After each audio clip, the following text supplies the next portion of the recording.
Welcome to Text on Text. This is Jed Sundwall. This month we have George Dyson on again, our first repeat guest. We're going to talk about Childhood's End by Arthur C. Clarke.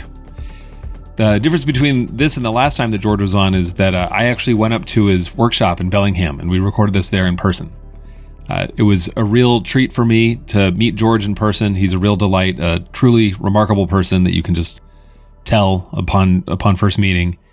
And his workshop is incredible, just absolutely full of books that he's written, of course, many more that he's read, full of tools and kayaks that he's built and old computers. And it was just a fascinating place to spend a few hours and spend time talking to him. As I edited this episode, similar to the last time he was on, I was able to pick up on a lot of things that I just missed talking to him the first time. He's such a profound thinker, and he thinks so differently than almost anybody I've ever met. It is hard for me to keep up with him. In fact, after I recorded this episode, I was like, why do I put myself in this situation where my mind somehow has to get on his level, which it definitely is not. But I really loved the conversation. I'm glad we recorded this. There's so many interesting stories, literal war stories about the development of the atomic bomb, as well as interesting stories about Arthur C. Clarke and Stanley Kubrick and the 20th century and how people imagine the future in the 20th century. So this is a real treat. I hope you enjoy it. See you on the other side. Welcome back to Text on Text, George. Thank you for having me, and thanks for coming up here and doing this in person. It's a huge improvement over doing it over the internet, like everything else in our lives. I agree. Yeah, it's definitely worth the trip. I've actually, I've lived in Seattle for like 10 years, and I've never been into Bellingham. Really? I've driven past. Huh. Like, you're the only you could get me to come. My town. My description of Bellingham, which offends some people, Bellingham is the Tijuana of Canada. Oh, I lived in San Diego, and I love going down to Baja. Yeah. So no one should be offended by that. Yes. Although the food here probably does not compare. Yeah, no, just in the sense we're the place that Canadians come to shop. Okay. All right. Oh. I won't comment on Canadian cuisine because I'm sure I'll offend somebody. Although Vancouver does have some remarkably good food. No, but it's awesome to be here. Your space is fascinating, and anyway, we've got a lot to talk about. But I want to rehash this conversation about whether or not you're a technologist. Before we get started, it's the price of entry to the podcast. So yes, I'm definitely a technologist, but it's a spectrum. And I'm sort of in the middle in the sense that I use tools, build things with my hands. Worked with electronics when I was a kid. All those, drive a 41-year-old car that I still fix. Oh. In that sense, I'm a technologist, but I am not in the tech industry, except as a historian. I sort of, I do work for Blue Origin, but as a historian, not a technologist. They sort of have me pigeonholed there. Yeah. And I think, of course, if you ask me what's wrong, I think that, when you go to an enormous tech organization, take Microsoft or something, or, there's tens or hundreds of thousands of people, but there's never biologists and there's never historians, which are the two people. Every organization of any size should have an anthropologist, a biologist, and a historian. It's just that the military is very good at that. The military services all have historians because they know that the history is important. If you don't remember that last war 75 years ago, you're in trouble. Yeah. And in the tech industry, all the more so. So many of these companies are just reinventing things and methods that were invented before, but they've forgotten. And you want historians to, which is the other reason the military has them, is just document in real time what people are doing. Interesting. That's it. So, and you don't have to comment much on what you do at Blue Origin, but you were there pretty early on. I mean, it's a pretty interesting insight for the company to hire a historian kind of right out the gate. Yes. Well, we also had a librarian. When we had 20 people, one of them was a historian and one was a librarian. That tells you a lot. Yeah.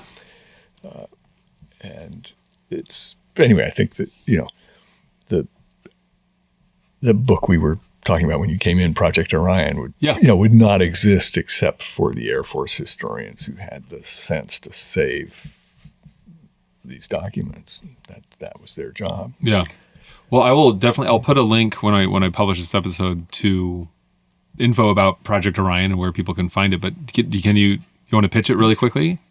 Yes, it was a narrow window of opportunity between when the Russians launched their Sputnik and we established NASA. Sort of people think that computers began with Apple. They think that space began with NASA. And NASA was a response to sort of, but we had a very active space program before NASA.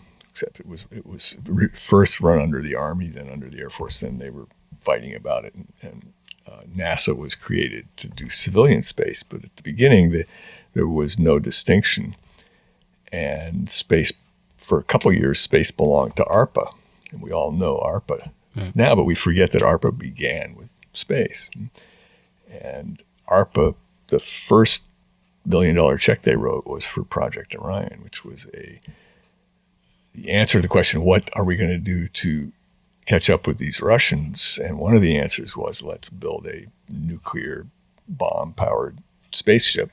And it was a serious program that ran for 8 years, but the interesting years were the first 2 years under ARPA.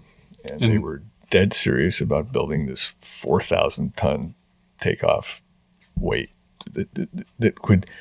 You would go to Saturn and back with a 1,000-ton payload. So that's unthinkable by any standards now. Wow. And this was all happening in San Diego too, right? La Jolla was the headquarters. Incredible. La Jolla itself, amazing. And so it's a great story on multiple levels. There were people from 14 different countries worked on the project, and it was a crazy idea, but they were dead serious, and they did an enormous amount of very good science. They were mostly Los Alamos people who had that marvelous sort of lineage from Los Alamos where they were building weapons, but they were also doing science at the same time. I mean, it was... Yeah. And... well, am I right? I mean, and I'm trying to remember where... I've read so much about this stuff over the past few years. I mean, I think I got it in some of this from your book Analogia, where you talk about Project Orion, and then reading The Voice of the Dolphins, and then maybe even watching Oppenheimer. Is there an undercurrent of seeking some sort of like absolution, or trying to find the positive benefit of the science that they Yes, and there's a certain amount of self-interest that these people at Los Alamos had the time of their lives working at Los Alamos on building the bomb. And it was, my father always talked about that. It was really a lot of fun. It was the most fun thing. But after we killed all those people in Japan, suddenly it was a different thing, and the war was over, and sort of Project Orion was sort of the answer to what's next. Like, how can we use this energy source for something, constructive? So it was full speed ahead. Anyway, the book delves into all the sort of conflicting motives that you can make a reasonable argument that the Air Force supported the project because it was a way to keep these bomb physicists doing very creative things. And they didn't really expect it. But from interviewing the people firsthand, I really got the sense that most of the people were true believers in going into space. Yeah. Okay. Well, we'll see. Hang on. We'll see if I can hold myself to this. But when I read about Project Orion and Analogia, and learned that there had been a slogan on the team, which was Saturn by 1970. I thought someone needs to make this into like a T-shirt or a bumper sticker or something like that. And I might try to make that happen. Okay, sounds good. And there's an Arthur Clarke connection, because Clarke, when Kubrick was working on the film, 2001, he saw Project Orion he wanted to use that as the propulsion system, and then and then it didn't fly because they didn't have special effects, and Kubrick didn't want to be. He had just done Dr. Strangelove, and he didn't want to be just the guy who, all his movies are about bombs. Okay. Amazing. Well, this is a good segue into, let's talk about Clarke. But before we talk about Childhood's End, you've also that Clarke blurbed your book, Project Orion. He did. The problem is, you knew him, or you had some correspondence with him. Well, he was reasonably. He and my father, Freeman, sort of were in the same circles. I mean, they were both British scientists who had of course, that's how I read the book. The book, Childhood's End, was published the year I was born, in 1953. So I grew up with that book. And, of course, you're a kid. You learn to read. And, there's a room full of books. There's a book. There's a grown-up book called Childhood's End. You got to read that, right? What do they know that we don't? Yeah. So it was one of the early books I read.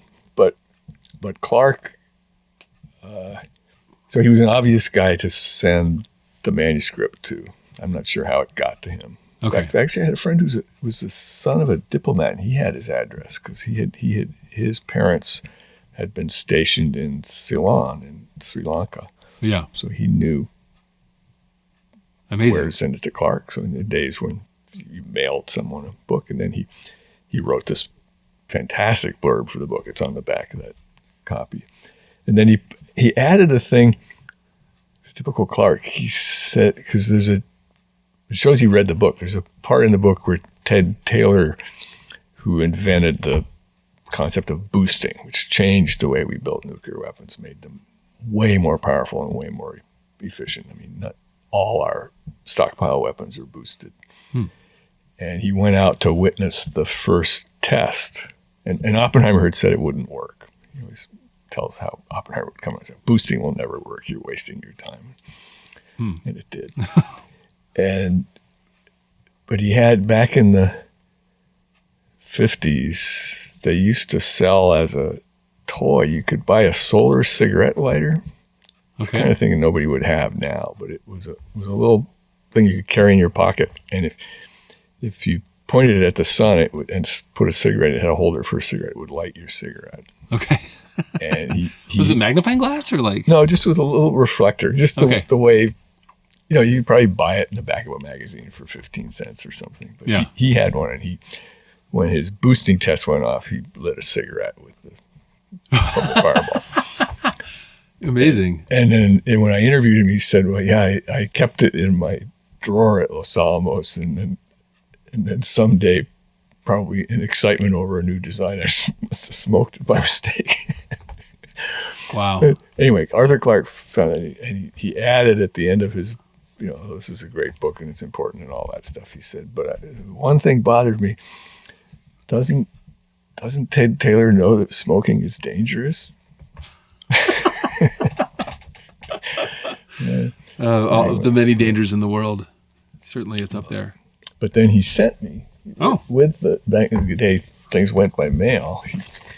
He mailed me, which is my treasures, a note, so that's Arthur Clarke's handwritten note, with a copy of his 1945 paper on satellite communication networks.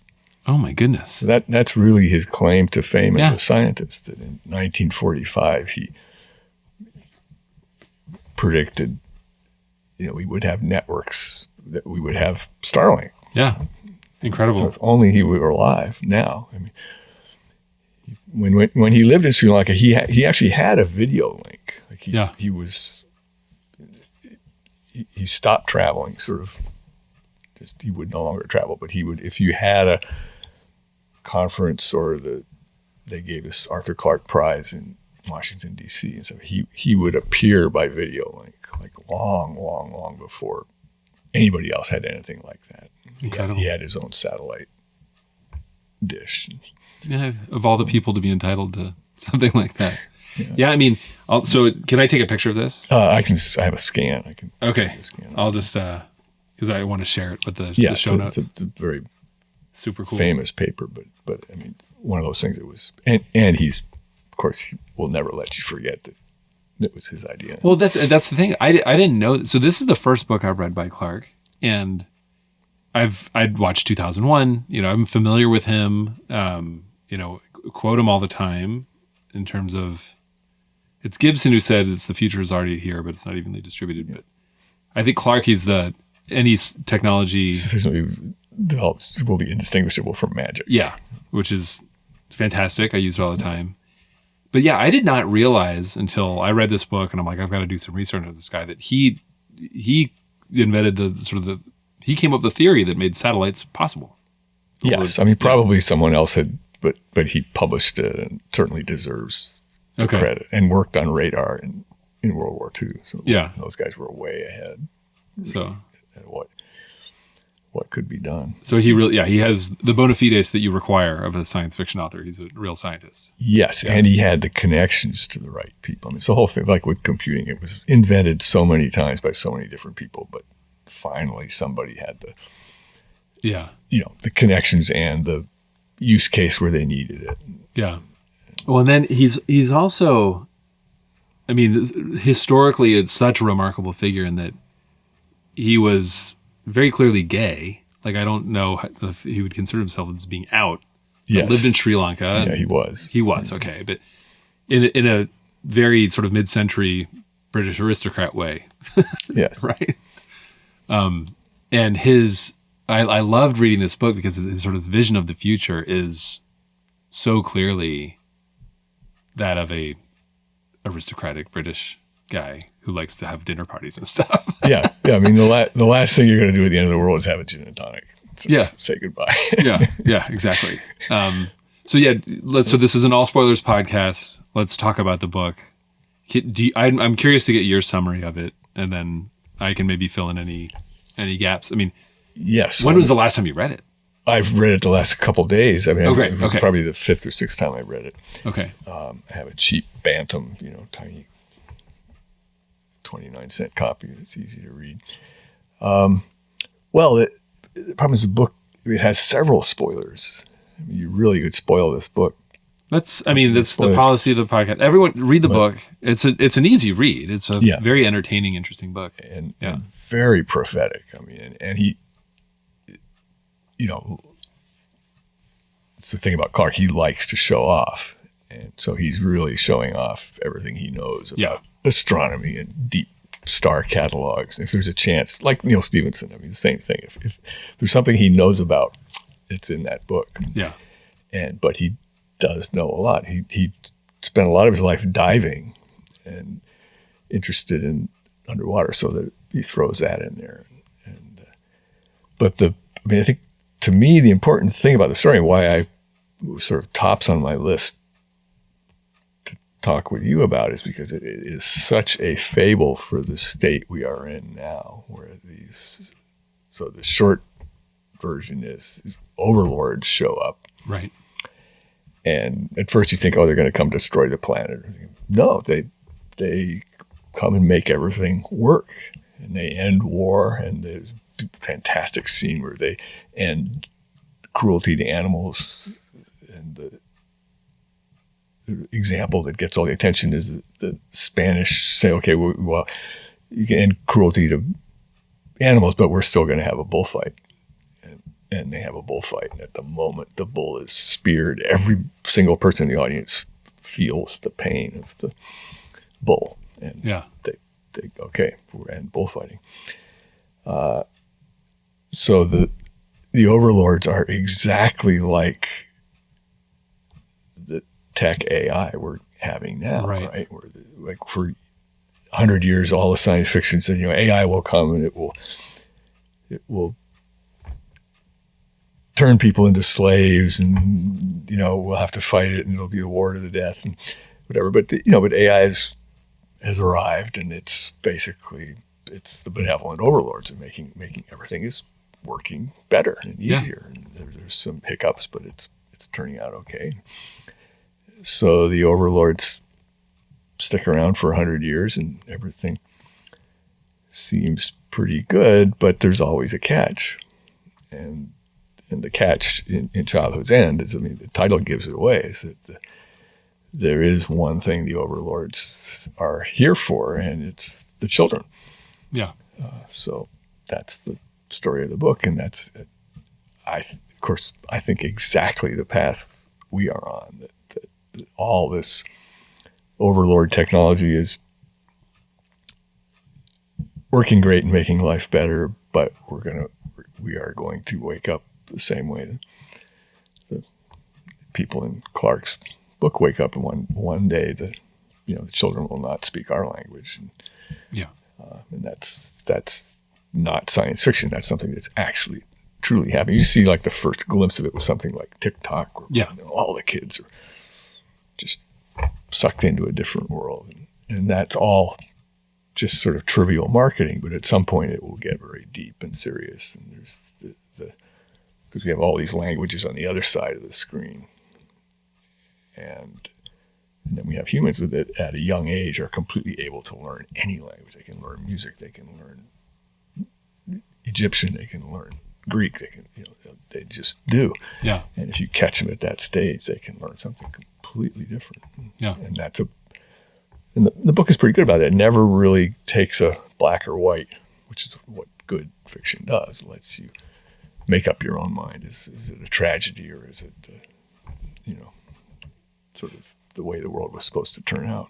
Well, right. That would be my contention, I think, with your telling of the story, which is that, so the overlords, after this period of time, which also I think is remarkable, because it's like, you said 100 years. I know there's like some point at like 50 years or something like that, where they're like, they know that enough time has passed that everyone's used to them and trust them. And it's just sort of like, that's the way the world is now. Yeah. And so they don't know, people don't question anymore about a generation and a half has passed. And of course, that's the time when they can really go in for the kill. But it's not so much like, I didn't see it so much as like they were there for the kids. It's they're there just to say this race or this species has reached a point where it's time to transcend to another level, and we're here to kind of nudge that process along. Yeah, they claim like we're the midwives. What they said. That's right. They were working for somebody else. There's two big spoilers. The one spoiler is what they look like. Yes, and I think like a horned devil, right? Yeah, I would have left that as a spoiler. Right. Why will they not reveal the way they look? And then finally, then at the end, they reveal they actually work for somebody else. They are just the messengers. That's right. Yeah, and that's why we can linger on this, like the devilish appearance. Because the overlords are revealed. It's just like, okay, he's just describing a horned devil figure, like a Krampus or something like that. And I guess there's some sort of indication that, like, it's like, like humans have been exposed to us before, and our appearance got encoded into lore in such a way that, we were to warn against us, but that's why we're not going to reveal ourselves to you, because you're biased against us culturally. But you wait 50 years and everyone's like, oh no, you guys are clearly good. Yeah, so and the children like we're going to be less. Yeah, the children like them, so we won't judge you as harshly. Yeah, and Clarke was which was also very British, very interested in telepathy and what we would call panpsychic phenomena, which was much more reputable then. My father, Freeman, believes very scientifically in telepathy. Interesting. Doesn't think it's, he thinks it's hard to study under experimental conditions, but that it exists. And Clarke, I think, kind of felt the same way. So there's a lot of sort of telepathy in the book, and the fact that time is not exactly, it's not the way it seems to us. So yeah. So that's at the end of the book, it's sort of revealed that the reason we didn't like their appearance was because it happened. It happens in the future, but there's a memory that goes the other way. Oh, I missed that. That you can sort of, it's a premonition. Okay.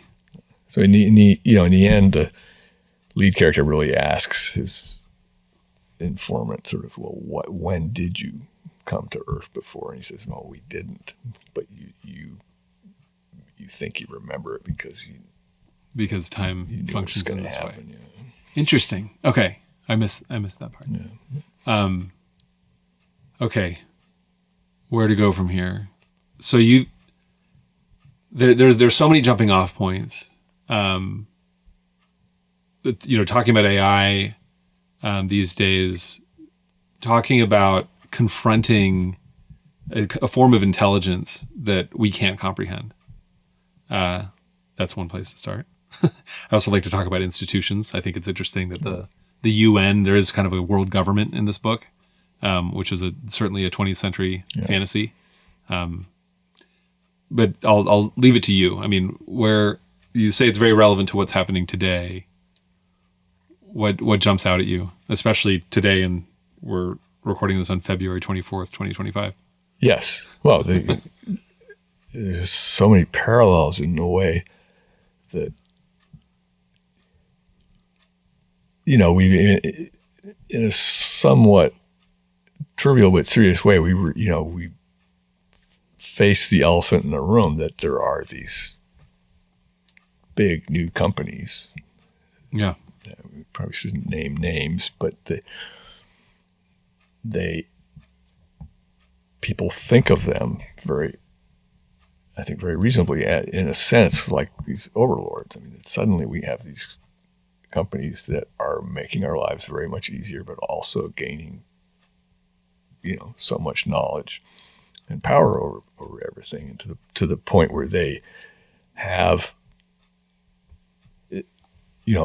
as much say in how the world works as nations do. I mean, it's very much a phase change in the way the world works. And, so sort of every day we face that question: is that good or bad? And where do we draw the line? And is there anything we actually have any control over? Which is interestingly, in the times of that 1984 Mac, that was about the time, or it was actually later, 1989 or something. Esther was on the founding board of the Electronic Frontier Foundation. Oh, yeah. And at that time, these were very abstract questions. And now they're like all too real. I mean, that sort of to what degree does government control technology versus to what degree does technology control the government? Right. My last conversation with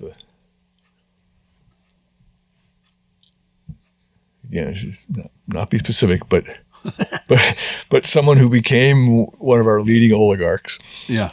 The question went around a very small table: what are you thinking about? And the answer was, I'm thinking about, if I was an AI, what would I want government to be? Interesting. And that was probably 10 or 12 years ago. Huh. Sort of, we're there now. I mean, we're absolutely there. So, I taught at Yale last semester, and the class is called Planetary Scale Data Institutions. I thought about this book quite a bit. I talked about analogia in the class, especially the sort of the last part of analogia, where you're talking about the combination of AI and algorithmic advertising and media, and just how it creates this, is it like high gain amplifier? This like a feedback loop, where the algorithms are rewarded for training, for shaping human behavior, something like that. So the last thing I did at Yale, I gave a talk. It was on December 10th. So Trump had already been elected. It was called Internet Power. And I gave a talk, and then I had two panelists join, Lynn Overman and Macon Phillips, who had both worked in the Obama administration. And I feel like apologetic to them because I'm like, hey, you work for the Obama administration in technology, have a pretty good understanding of how technology works. And I just kind of laid out the case. I'm like, yeah, I don't think that the state can respond to internet power anymore. By which I mean, there are companies that have taken over so much of the terrain of human consciousness, and they're clearly able to steer humans' behavior and they can have an overt impact on how humans see the world or what they are concerned about and what they're not concerned about. And I don't see how the state can respond. And the communications person at Yale posted about the event after on LinkedIn. It was like, this was a terrifying discussion. And so it was my honor at Yale to be like, the last thing I did was just scare everybody. Because the conversation, Lynn and Macon they more or less agreed. We all agree that it's worth continuing to fight for good governance and good, supporting good faith actors to improve whatever outcome is it that you want, but that we are clearly in a new era where the state can't respond. There's just a fundamental mechanical problem that the companies or these institutions on the private sector side are able to influence how people will vote much more accurately than the government is able to count how people voted. And that just is if you have a two-party system, as we do, that just creates an impossible situation because you can move the needle more accurately than the government can count the votes, and that's sort of why. If it's very narrow margin that you need to influence. So then you end up with a contested election no matter what. You just can't solve the problem. It used to be an election could kind of solve the problem. That's right. Well, and then you add another element to this. There's another element here, and this goes along with the sort of cascading levels or nested levels of institutions or entities that are so advanced and so superior to the ones underneath them. So let's say, for example, we're already at the point where a big technology company, huge internet-enabled media platform can tip the scales for the U.S. government. What does that mean for a country like Nicaragua? Or, I'm sorry to pick on Nicaragua. Just think of a small country. It could be any small, relatively poor country. They don't stand a chance. Yeah. And they already sort of didn't stand a chance in the way that we've set up the UN and the nation states, and there's superpowers, and then there's just sort of every other country that has to kind of go along. But now that's just being exacerbated by, to your point, the new overlords. Yeah. No, it's so the childhood's end is this probably very unrealistic dream of the benign overlords. The overlords turn out to actually, even though they bring what could be a tragedy to human, they're doing it for the right reasons. Well, they're doing it for some reason. Yeah. But that's the thing is that there's the. Let's go along with the idea that they are the what's the word?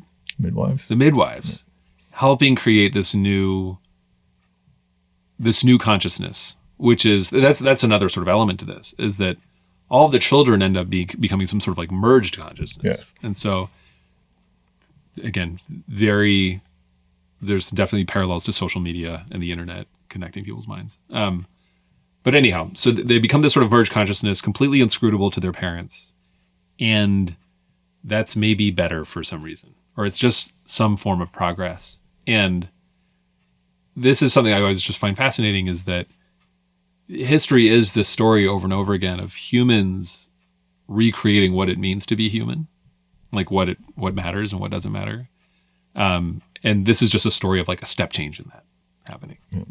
And it almost doesn't matter whether or not it's good or bad, because it's impossible to make a normative statement about it, because you can't comprehend what this new thing is.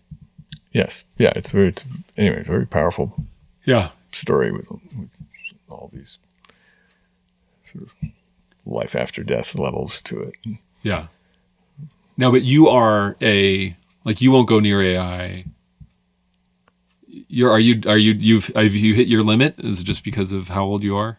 Yes, I'm just, I'm a relic of and I'm a historian too. I just, in a weird way, I live in the past anyway. Yeah.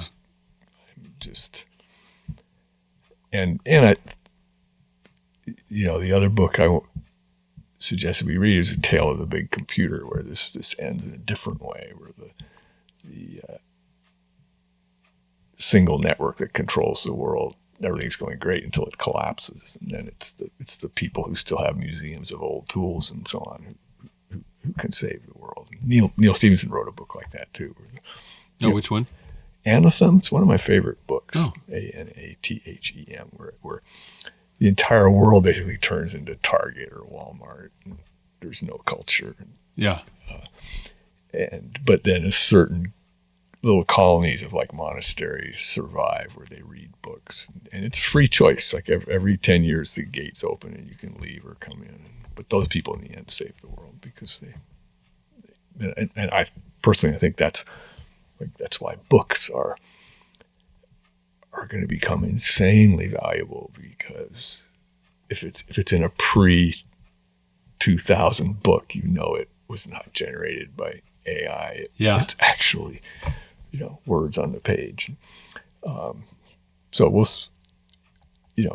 see what happens. But I think it's a good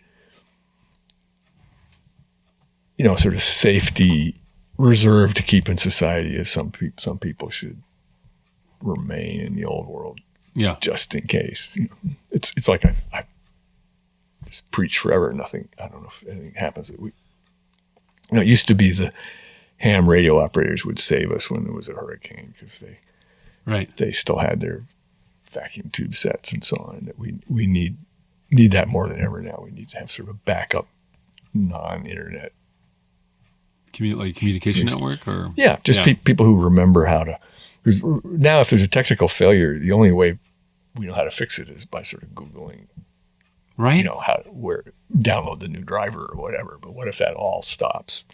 Yeah, who's going to be able to reboot the systems? Because you're going to have this terrible problem where if in the Tale of the Big Computer, it's unfolds sort of the way you'd expect, that we, like with biological weapons, we say, well, we're not going to build them, but we're worried about the other guy building them, so we better build protection against them. And then in order to do that, we need to keep some viruses in the lab, and then something escaped. And the same with cyber warfare, where in order to defend against it, you need to exercise your system, and at a certain point something escapes. Like we had that virus that shut, the one that was supposed to go after the Iranian centrifuges.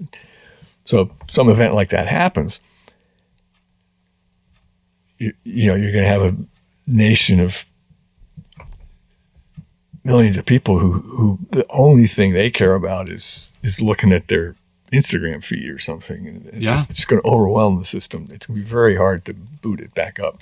Yeah. And we should have like we had civil defense in the Cold War that I grew up in.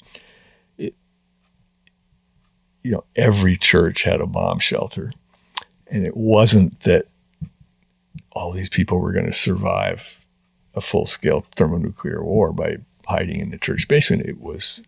It had two real functions. It gave people hope, so they didn't think it was totally hopeless. Yeah. And it gives the enemy pause. Same reason, why did we get rid of Loran? We should have kept Loran. Sorry, what's LORAN? LORAN was the pre-GPS electronic navigation system. Oh. And we canceled it just like 6 years ago. We finally turned it off. Nobody's using it. But no, you want to keep it just to let the bad guys know that they cannot totally cripple us by taking out GPS. Yeah. So that's really the argument for civil defense, was that it deters your enemy by letting them know, hey, there's some Americans are going to survive, and you can't kill everybody. Yeah. And that's what we need for the internet, is if we had a backup, it would deter people who would think they can completely shut down the country by turning off the internet. That's right. Yeah. I mean, this is very relevant to a lot of like what I do at Radiant Earth, and we have this thing called Source Cooperative where we're trying to create a data publishing utility that no one can control, that no one can own. So very, like, if you followed like OpenAI's journey, that like all commendable, this idea that what they're building is so sophisticated and important that investors can't own it. And then you fast forward a few years and now it's very clear investors own it. And I don't quite, there's a very obvious, like, cynical interpretation of their story, which, just give them the benefit of the doubt and not be cynical. You can't do what they were trying to do without tons of capital, and you can't really do that without investors. You can't get that much capital without investors. But I think there's a lot to do with knowledge and preservation of knowledge that is not capital intensive, and that should be done by someone that is not just seeking a profit or pursuing national interests. So this is the other crazy thing about the moment we live in, is that we have a government now that is pretty clearly not that interested in funding research, certainly not interested in funding climate research and things like that. And we just have to take that for what it is. What that means is it's a nation state that everyone relied on for funding a lot of research before that's just not going to do it. So we need to figure out another way to make that happen. And so anyway, I'm just agreeing with you. And I think it's just really interesting to think through who does that, because it's not a nation state anymore. Yeah. I mean, in the old days, it was, wealthy aristocrats who funded science. But the thing that, we're getting back to that, I think. Yeah. that I always warned about, and it's horrifying, it's actually happening now, but I always said you have to be careful. People just, the phrase that everybody always says is science and technology. Like what? Just their equivalent. People just think science and technology, that if you have, and that's not true. You can have science, you can have really good science with no technology, like mathematics, and you can have technology without science. And the danger is, which is what we're seeing now, if you have a government or a technology that wants the technology but doesn't want the science, and that can happen with the technology too. You could easily, people think that AI will always be this because it's evolving quickly, and so it'll keep, but it's not necessarily true. It could easily stop. You could easily have a species of AI that became dominant and repressed science. I mean, because science is new ideas, and science is questioning, and that's the danger, that if you have a sort of an autocratic technology that says, no, we're stopping here, we're not, a little bit, if it's a word we can say, but like Windows 95 or something, that just everything stopped for about 10 years because they wanted to keep it. Yeah. There's a market incentive to do that. And that's a very dangerous thing. I mean, science is... Oh, absolutely. It's interesting. I mean, I had a little exchange with a former colleague. He's at AWS now, but doing AI stuff. And he posted on LinkedIn, that's where I spend most of my days now, is on LinkedIn, there's another podcast with Satya Nadella, talking about their breakthroughs in quantum computing and AI. And the question was, where's the value from AI going to come from? That's what the interviewer asked, this guy named Dwarkesh Patel. You would like the podcast. You should maybe be on his podcast. He's a really remarkably young guy who just does these great interviews, and obviously landed Satya Nadella on this podcast. But he's like, where's the value going to come from? And Nadella's like, well, the hyperscalers are going to get a lot of value out of it. And then, you know, after that, blah, blah, blah, lots of different businesses. But the point being that the concept of value had nothing to do with like pro-social value or societal value. It was just sort of like, who's making money off of this? And Nadella's like, we are. Like, we and the other big cloud providers are. That's the lens through which he sees the world. And I thought it was a very telling exchange in that it reveals sort of like what you're saying, which is that if the advances in technology are not motivated by science, but are instead just motivated by a corporation that has one singular goal, which is to grow its own value, then yeah, it's absolutely incentivized to freeze things or otherwise ignore things that don't matter to it. Yeah. So yes, yeah. So this is why the governance of technology is so interesting and important to me. So yeah. We forget that the NSF was just the renaming of the ONR. It was ONR. What was ONR? Office of Naval Research. Oh, no kidding. Yeah, during World War II. Okay. And it was run by a woman who's just one of these historical figures who never gets the credit she should. Mina Reese ran the ONR. Okay. And she had just a genius knack for who should get the money and very little bureaucracy strings attached. That's why America became the leader of computing, was because of Mina Reese. Interesting. She's a person like, if you were von Neumann, that's who you went to. I need this money to do this mathematical project, and you got a check. And amazing. And because it was wartime and things had to happen quick. There weren't big boards of committees or anything else. Yeah. And then it was so successful. I mean, we really, the British survived the war because they had Bletchley Park and those things, and we had Los Alamos. But really, almost more important was ONR. They funded, sonar and radar and all these things that really pushed our technology ahead. And then after the war, the question was, how do we keep this going? And it got turned into the NSF. Okay. Which has had a pretty good run. Yes. And so the people who want to, why do we need the NSF? This is a good argument. Why? Yeah. Yeah. There's something else to that story, though, and that relates to Childhood End, which is that the war gave a lot of moral clarity to the research being done. And there's an understanding of like why there's urgency to it as well. And the story of the Overlords is one in which, again, they show up and they pacify everybody for about a generation and a half. And then it's game over because everyone's just like, oh, whatever you say. And I do feel that we are on the cusp of that as well right now, just with everything continually becoming more convenient and awesome. And the tech companies showing no signs of slowing down at their ability to make things more convenient and seductive. I'll let you respond to that. Yeah, no, it's true, except that,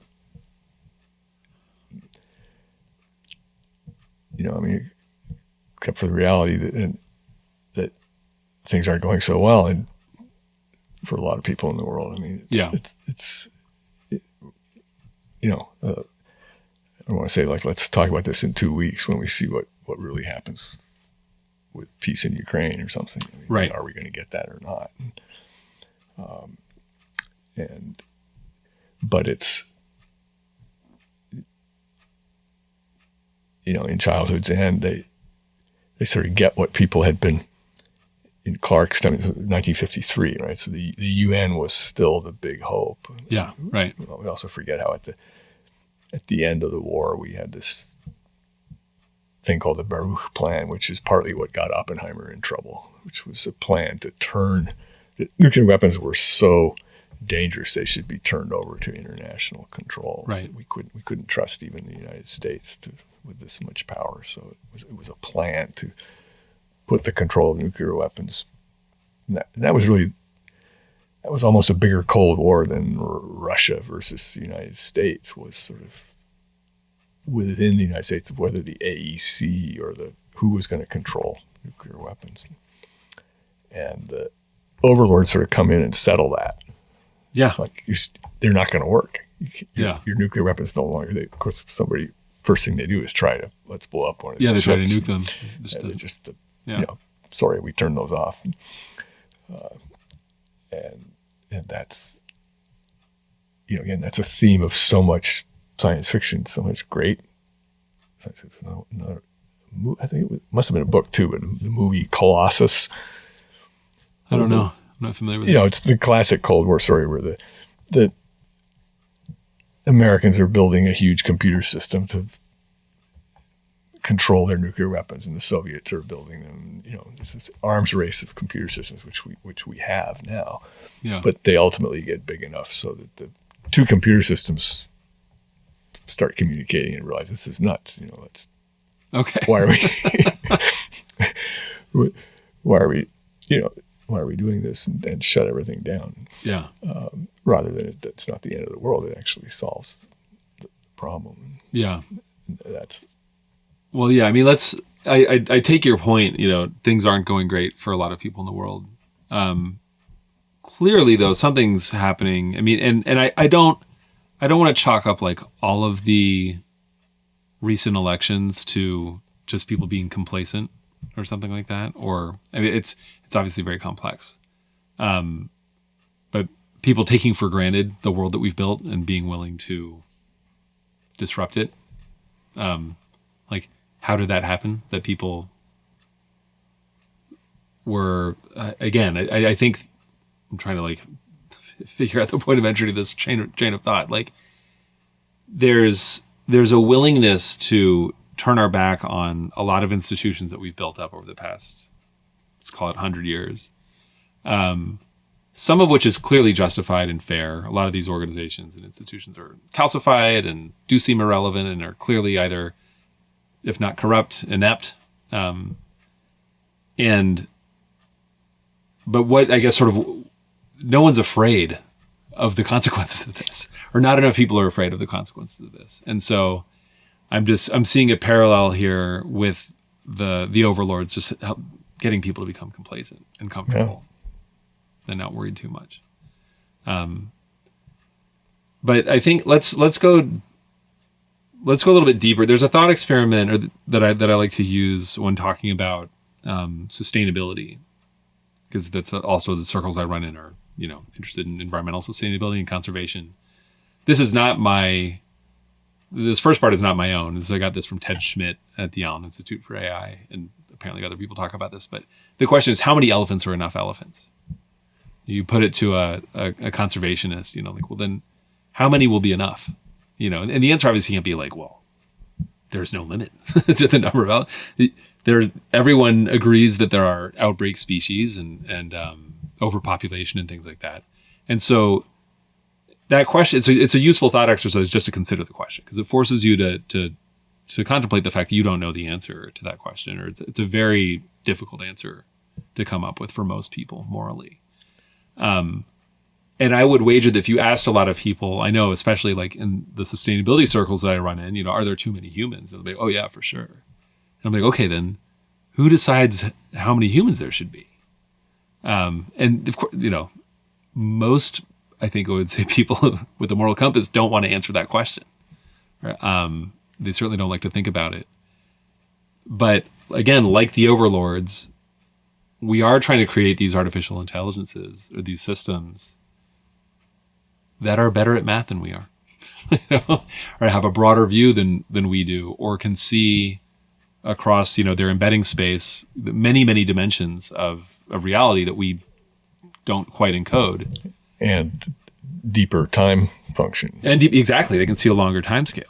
So they can say, oh yeah, actually, like the optimal thing right now would be to cull the human population by about 20%.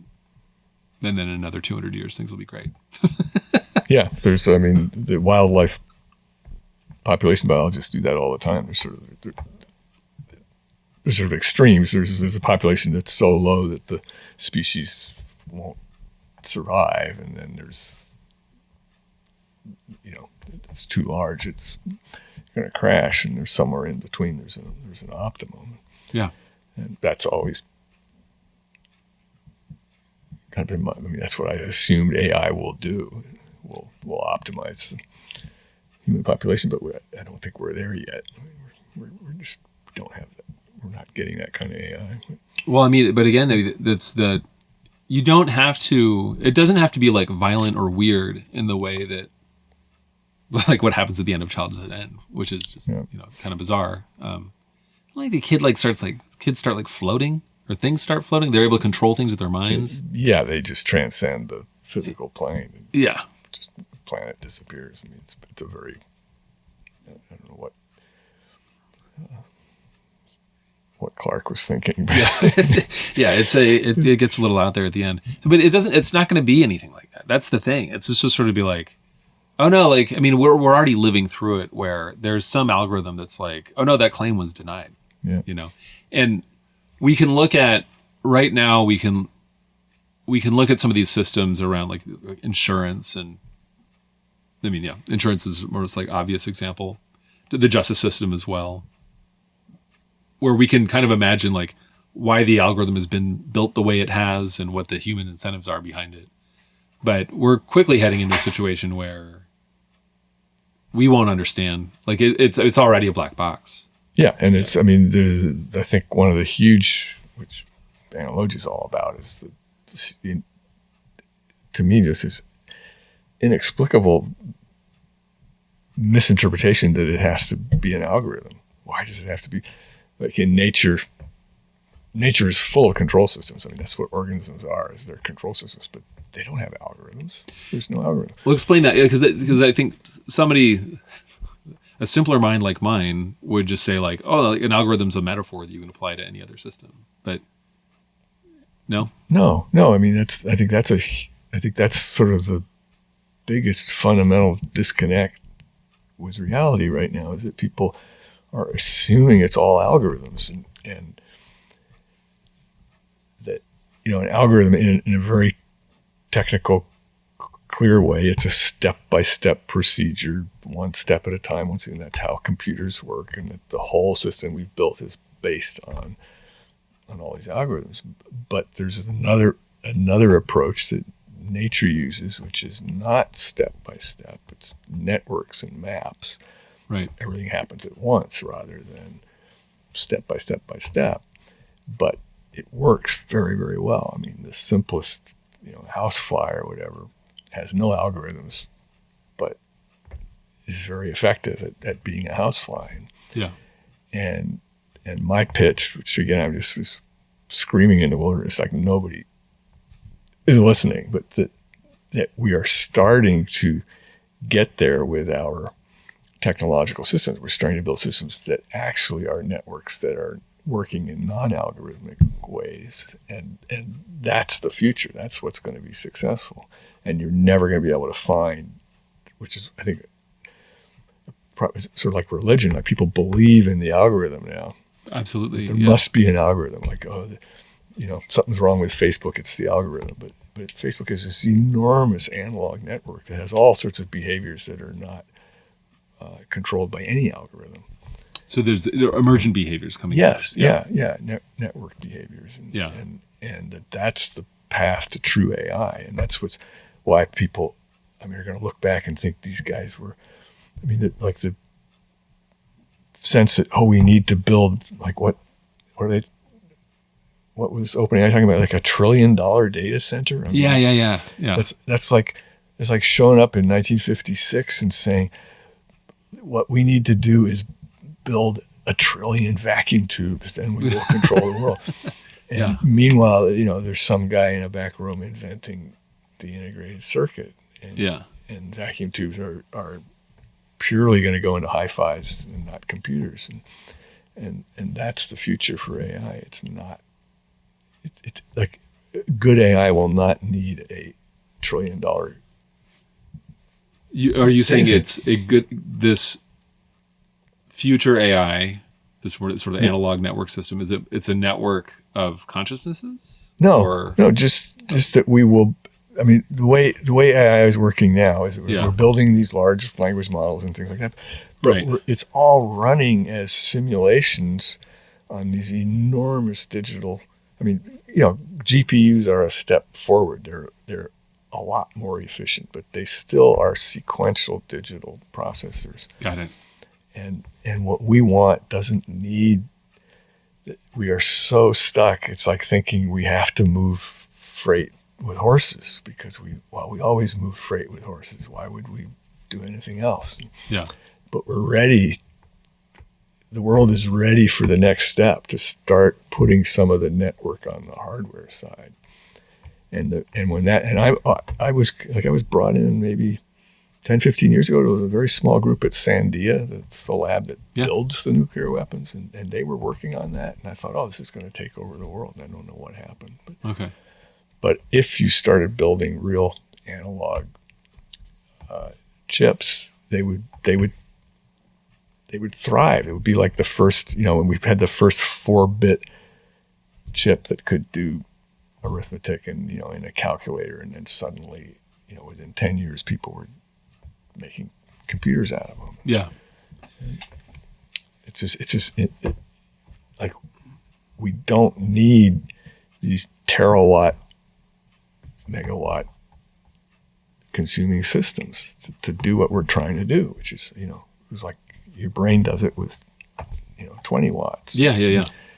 Actually, I've heard Bezos talk about this. Like I'm not sure where he got these talking points, but just like, the however many watts the brain runs on and how many hours you need to train a human to drive, and it's unbelievably efficient. Yes, yeah, and we're somehow, because we have this, we're throwing this enormous, it's like Bitcoin or something. There's just all this money being thrown at it. We just are like, I want my company, I want to go public with $100 million valuation. What am I going to do with that $100 million? Well, I'll hire some people and I'll build a giant data farm. Right. It's just that's what you do. Yeah. Well, you're actually making the point that this is a perfect example of the point you're making before about science and technology being separate things, and that the technology we're getting right now is whatever the investors right now, or the bean counters of the big tech companies are comfortable with. It's what they think they need. It's what they think. Yeah. So there's a lack of vision there. And we've had all this. I wrote that Tim O'Reilly had a. Hi, Tim. Piece. Yeah, he had a piece the other day about the end of programming as we know it, talking about. Oh. How some people are saying, this is going to be the end of programming as we know, and he says, no, we're going to need more and more and more. And I agree. We're just, it's always hierarchical. There's these layers of people. Like, we don't need people writing COBOL compilers, but we need people doing stuff that's 19 levels further up. But we're not going the other way. We're not on the hardware side. We're sort of just taking this hardware as given by God, and there's well, there are network effects that lock that in too, though, right? Yes. Supply chains, and it's so cheap, and it works so well, and it's so efficient. But there's another step change waiting for us. Yes. Yeah. But it's not quantum computing? No. Okay. No, it's good old fashioned analog computing. It'll be what will drive it, and maybe already is. I don't know. It would be drone warfare, where you really want low power consumption and high intelligence, and it's got to be fully autonomous because the Russians will figure out how to block your communication. So you want really autonomous. Okay. AI and for drone and cell phones too, but cell phones are so locked into the cloud now that it probably won't happen, but it may well happen with drone warfare. Interesting. Okay. Amazing. Okay. Well, you're making me think of another sort of theme that again goes to this idea of I would say species level progress, or whatever it is that like humans do, So again, childhood's end, there's this process wherein like humans make this next step change to some transcendent consciousness, unified consciousness. I asked you, or I told you that we talked about night flight a few episodes ago. I don't know if you listened to the episode. I actually listened. I got halfway through and then something happened. I never heard the second half. Okay. Well, I don't remember what the good part was. That was a long one. It was a good one.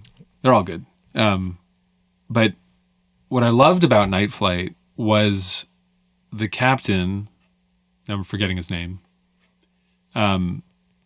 was just constantly grappling with this mystery of why they were doing this. Like, what was it about humans that were so insistent on creating what they never talk about in the book, but I term like it's a communication network. They're just figuring out like how do we get humans to deliver one message to another to the point that like we'll risk men's lives to make it happen as fast as possible. And sort of what right did he have to do this? And this is clearly a theme throughout your work as well. Like, what is going on here with the human genome? Why do we do this? What are we trying to get? Do you know the answer? No, but I to be critical of Childhood's End, I thought the ending was terrible. Yeah. In the sense that. What about when the guy goes to the other planet and it's just a bunch of weird. Anyway. Yeah, but I mean the ending with the children, and I think it could have been much more realistic, and I mean it was so unrealistic the way they suddenly control other dimensions and stuff like that. Like just it could have been much more, I think, real and in a way dark if the children had just grown up,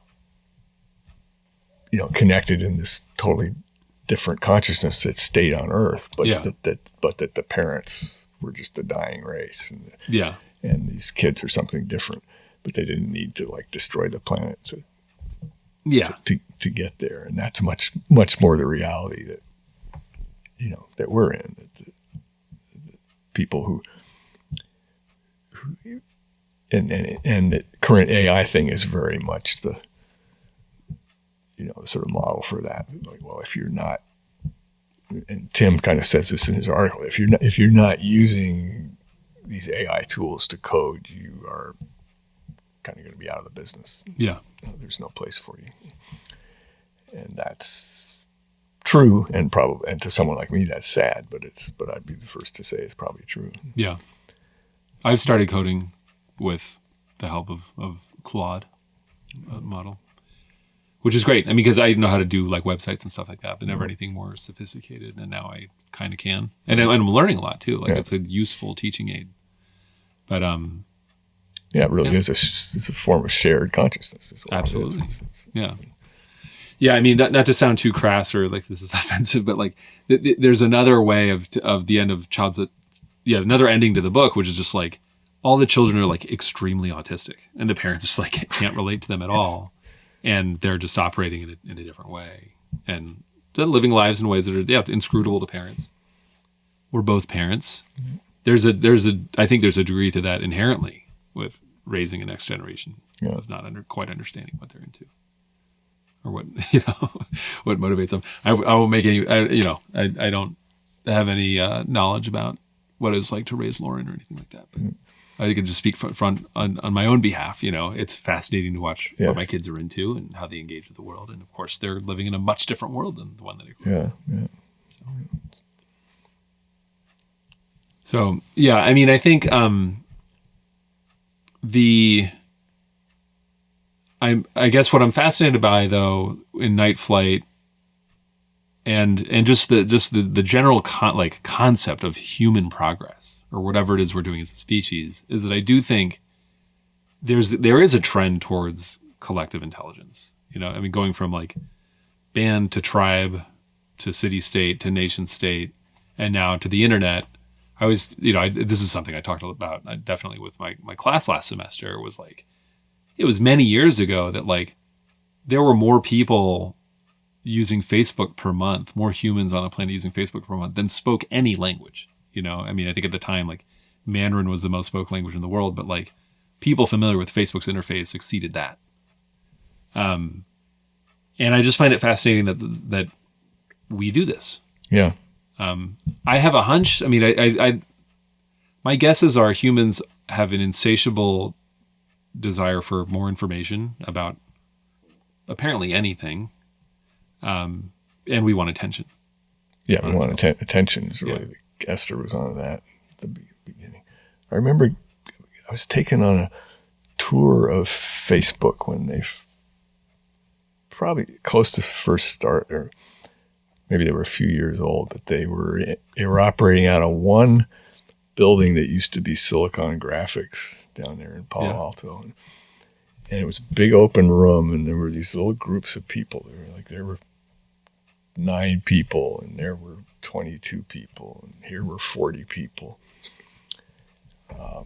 huddled in these little groups. And the person giving me the tour, I said, "What are those different groups?" And he said, "Oh, those are countries. Like that's Brazil. That's Sweden. They were little, but at that time, like 9 people were, running Facebook Brazil or something, or right. probably the 40 was probably Brazil and the 9 was Sweden or something. But they just had the whole thing.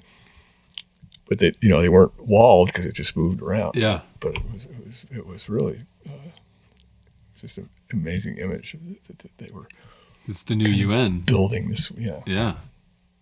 And of course, tons of countries aren't represented. And I thought about this when I worked at Amazon, like how there were tons of countries that there was no country manager. We certainly weren't lobbying in a lot of these countries, but there was nobody in the company that could pick up the phone to help an AWS customer in Burkina Faso or something like that. It was like one guy covering a ton of countries, and too bad for those entire countries, but the big tech company just doesn't have time for them. Attention certainly motivates it, and clearly there's a lot of money to be made if you can figure out how to exploit that part of us. But again, that's the story of Night Flight, is that they're building this business, Aeropostale, out of this fact that just humans will communicate with each other no matter what. And speed, getting a letter a day quicker. Yeah. Made a huge difference. Yeah. And I think, this is also kind of the arc of analogia as well. This idea that humans eventually develop language and the ability to encode information this way, and then it's just off to the races. Yeah.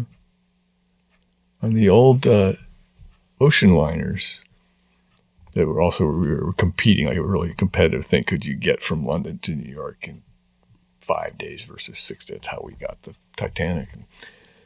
But they carried little airplanes, which I thought would have been like one of the most interesting jobs in the world. So like it's 4 days between London and New York, and you're a businessman, and there's no. I guess it was radio at that time, but anyway, they carried a couple these little airplanes that could take off, but they couldn't land. They shot them off on a little track. Okay. And so you could send take off from the boat, not land on the boat. They couldn't land on the boat, but they could take off. So like you're 2 days out of London, 2 days out of New York, you could send mail, and the guy would take his bag of mail in the night flight. Well, he would take this sack of mail in this little tiny plane and get shot out there, and then he flew to New York. Amazing. Or back to London or whatever. With just like a little assist, because you couldn't fly all the way across, but you could get. Yeah, I mean, you had just enough fuel to get, but no help, no hope. If if something went wrong, it was definitely a dangerous job. But just I thought that was just like one of the coolest jobs in the world. No, it's incredible, but it's also sort of making my point is that like anywhere that we can find efficiency in a network, like we'll take it. Yeah. I mean, this is actually this is a little pitchy, and I think by the time I publish this, it might be a little late. But at the end of April, we're doing a conference. It's our first in-person conference that we've ever put on. One of our big initiatives is called the Cloud Native Geospatial Forum. Right. And yeah. I remember reading that. So this is where basically everybody who's working on the cloud, like largely using modern compute paradigms on the internet, distributed computing. Yeah. I hate to just say cloud all the time. Where people are figuring out like how do we share massive volumes of geospatial and environmental data with each other, and it is all conversations around like rearranging the binaries so you get just the right metadata at the front, so that people know precisely where to look later on in the file for the information they need. And because of this, like we want to get precisely the right amount of information or whatever we want to know. We want to know it as quickly as possible, and anyway, I'm excited about the conference because we're going to have a bunch of policy and like science policy people there and some government people, but in the same room as the engineers that are actually working on these things. Whereas typically those relationships are mediated by lobbyists and salespeople. And like those people aren't going to be there. Maybe some of them will. I've got, I have friends who are lobbyists and salespeople, but like, I want the policy people to see like, this is how these technologies get built and who's building them. And also point out that like Meta and Google and Amazon, they're not stopping. Yeah. They don't care about the change in administration here. They're going to keep doing this relentlessly. Yeah. So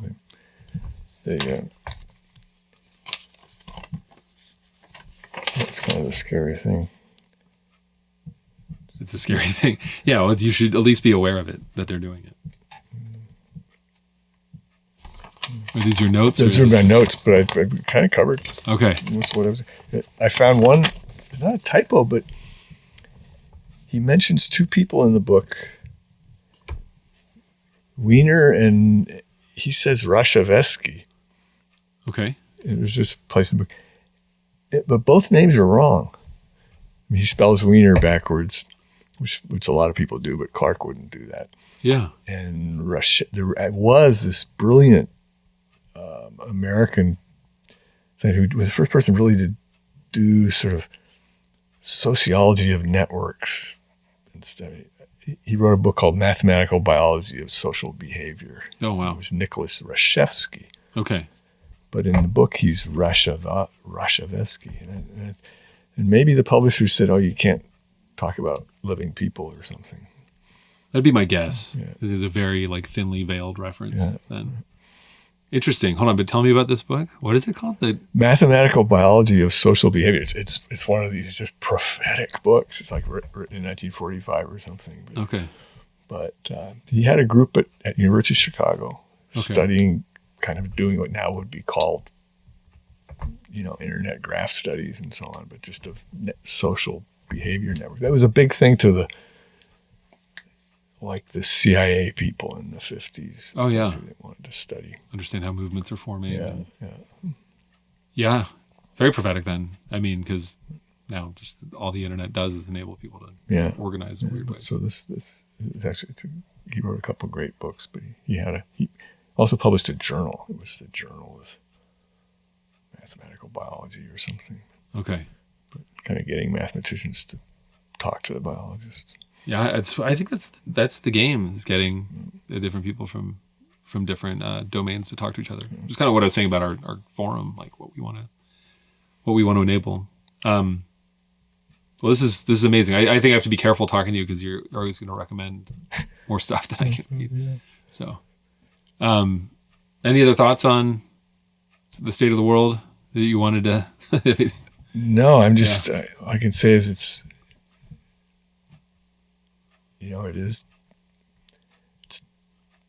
it's depressing and hitting, kind of like the early days of COVID when it seemed very abstract, like, I'm not going to get sick, remember, and then more and more people around you kind of got sick. Yeah. And with this current, laying off of masses of people, I've now, increasing number of friends who've lost not only jobs, but knowledge and data, which is, I think, almost the more dangerous thing. Just people are getting fired who are losing a lot of information with them. I mean, in the sense that if you have a ongoing scientific project or something and you just take people out, right? What happens to the data? The data is not.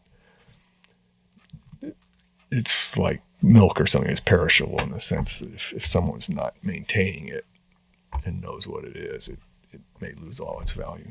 You're saying within their human minds, like that they're even stuff that is written down or it's or useless digitized.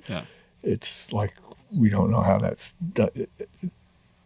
Anyway, that's just my fear that the people who are making these decisions arbitrarily let's fire these people and these people and these people, and it will therefore save this money are not taking into account that there's in a way, it is sort of the social knowledge and a group of people doing a job, even though it may seem like that guy's not doing his job. That's right. They're a team. Like on a fishing boat, you can fire one person, but if you fire two people, you may really have trouble. That's right. Yeah. Well, yeah, I mean, this is a case to be made. I mean, unfortunately, like it feels like such a punt, and I don't like to say it out loud, but like there are a number of billionaire philanthropists out there that I think have, I don't want to say responsibility. They can do whatever they want to do, but there's an opportunity here to figure out what to do with this labor and this knowledge that the markets don't understand. There's so much. I mean, yeah, there's a lot of talent out there that the existing capital markets have no idea how to utilize, and so this is the time. I mean, I'm also concerned. I'm concerned for myself. You know, I run a nonprofit that we're always constantly fundraising and it doesn't feel precarious, but it is, you know, so I'm always worried for myself. And of course, certainly somebody in my position would say, yes, philanthropists, like save us. But I do see it, you know, firsthand that there's an enormous amount of talent and things that need to be done right now that can only be done with philanthropy right now. And it is, like you said, there's talent on the market now because it's been shed. Yeah, what's the whole period I work in, you know, World War II and post World War II. I mean, all that's how we got all that talent. It was driven out of Europe. Oh, that's right. Yeah, and that's you're the reason you're here right now. Yeah, that's what made us. That's what made America. Yeah, made America great was the talent driven out of Europe. Yeah, but now where are people going to go? Well, I guess I think I have no choice but to be optimistic. Yeah, just because I have to. Yeah, that's that was my father's view always. Like, well, just you got to be optimistic. Yeah. But it's anyway, very interesting time. We're sort of living in this science fiction story. Yeah. Well, I think we will. I'm going to ask you to do this again, and I do want to talk about the Black Cloud next. Okay. I'll tell listeners, read the Black Cloud. Also, just phenomenal book, and he was a great astronomer too. Well, clearly, a great astronomer understands like planetary physics and solar dynamics. I learned so much reading that book. Or at least I felt like I was learning a lot. And then, but then there's this very prescient understanding of communication networks and global communication and the importance of that. So I think it's also very relevant to the world we're in now. The idea of the power that comes from owning global communication. Anyway, that's a preview. So. Yeah, another. It's a very prophetic book. Yeah, much more way you could make it into a more realistic film or something. Just again, you have this cloud that takes over the. It would be great. That could be a great film. When he wrote that, they didn't have an internet. So whereas now you'd have it would be so realistic. Just what if something doesn't have to even be a physical black cloud, but just this some alien. Oh, so you're saying if we recreated that story, but in present day? Yeah. So that which is I've always thought is a very real possibility that some alien digital organism just decides to take over our network for its own reasons. I mean, it's entirely possible. Yeah, that feels like that's happening right now. Yeah. Yeah. All right. Well, more to come. Thanks, George. Great. Thank you. Okay. I hope you enjoyed that. It was great for me. I'm going to have George on again. I'm going to go back to his workshop again. So stay tuned for that. We'll probably read The Black Cloud. I'll put that in the show notes in case anybody wants to go ahead and start reading ahead, but I don't know when that's going to happen. Next month, I'm going to talk to Johnny Rogers about the book A Pattern Language. Really, really remarkable book. A very fun one as well. Definitely a sort of new kind of book for this podcast because it's not necessarily fiction, although it kind of is. So look forward to that. As always, thank you for listening. If you enjoyed this, if you think someone else would enjoy it, please share it, send it to a friend, like, subscribe, give us good reviews, etc., etc. Anything helps, but really, I'm just doing this for fun. I love doing it, and I love to know that people are listening. So if you enjoyed this, if you enjoyed the podcast, drop me a line. I'd love to hear from you. And tune in next week. As always, thank you to Secret School for recording the intro music to the podcast. And the song you're hearing right now is 3/10 of the Population by We. I will see you in a month.